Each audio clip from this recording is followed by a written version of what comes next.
No, you never. Okay. Three, two, one.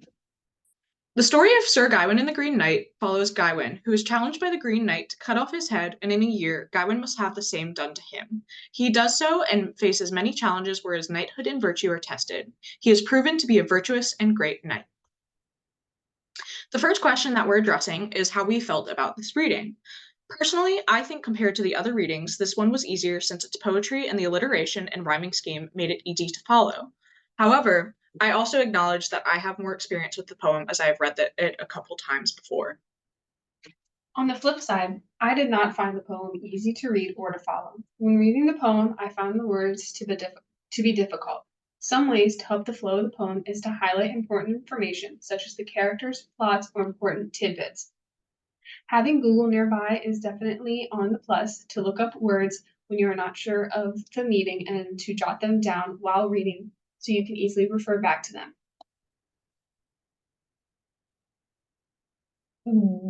Being in the 20th century, we have it easier because we're able to look up um, We're able to look up information on the fly and are able to have more access to different resources. When looking online for elements of poetry, you're able to dissect and digest different parts of the poem that you may find difficult. In this photo you see here, we're able to dissect different parts of the poem and base off which parts of the poem you find interesting, what are important, and what you should be able to view when imagining what parts of the theme are important throughout the story. As we see here, this is an image of what we see in the beginning of the poem. By representing each part of the important aspects of the knight as well as Gawain, you're able to understand what we find important and what will follow through throughout the rest of the story. Imagination when you're reading such poems will help you understand, digest, and remember what is important throughout the story. There are many modern adaptations of Sir Gawain and the Green Knight, one of which is the movie The Green Knight that was geared towards 7th to 12th graders. In this curriculum, there are summary, vocab, and questions that go along with the movie while you're reading to understand it more easily. There are also adaptations of Sir Gawain and the Green Knight that teachers use that are more easy to follow depending on the age range, while also make it easier for the viewers. We also see the Green Knight in modern media, which is available to a large range of audiences. We see here in this photo the Green Knight from Adventure Time, which is a different depiction that shows the Green Knight as a magical being, whereas in other stories, Gawain is just a man that we see throughout the story. The Green Knight is the only source of magic in Camelot. There is an absence of magic, so we do not see the presence of Merlin. In this time period, the Green Knight is seen as evil, therefore following through with the Christian values of the time. Throughout the time, the depictions of magic have changed, and the Green Knight has become an especially important figure for more modern artists to depict an entity that resembles magic as a whole.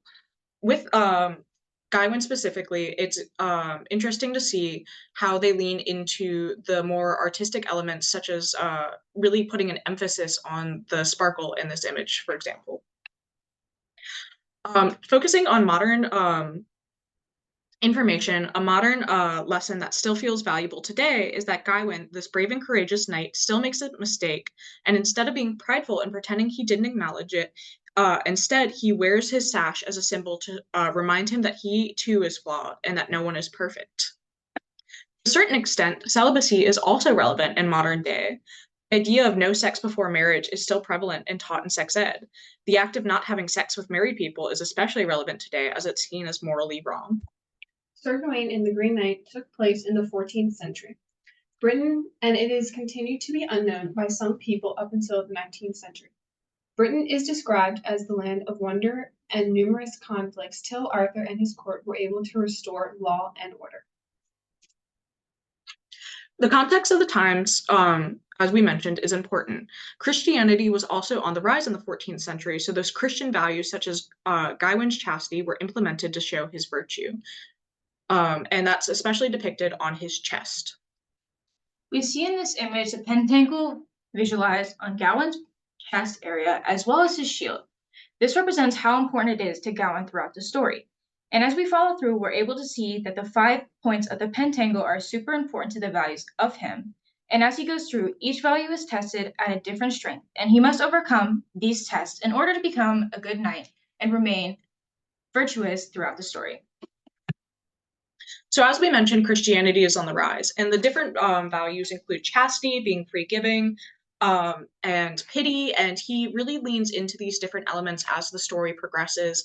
And there's especially a emphasis on chastity, considering he must still remain knightly and still must be free-giving to this woman who is asking of him, but he can't be so free-giving that he rejects his moral lessons entirely. So something else to consider is how heavily handed these Christian elements are, considering everything takes place on Christmas, which is used to celebrate the rebirth of Jesus Christ, which is ironic in a way, considering the fact that Gawain goes to die and get his head cut off, but instead lives.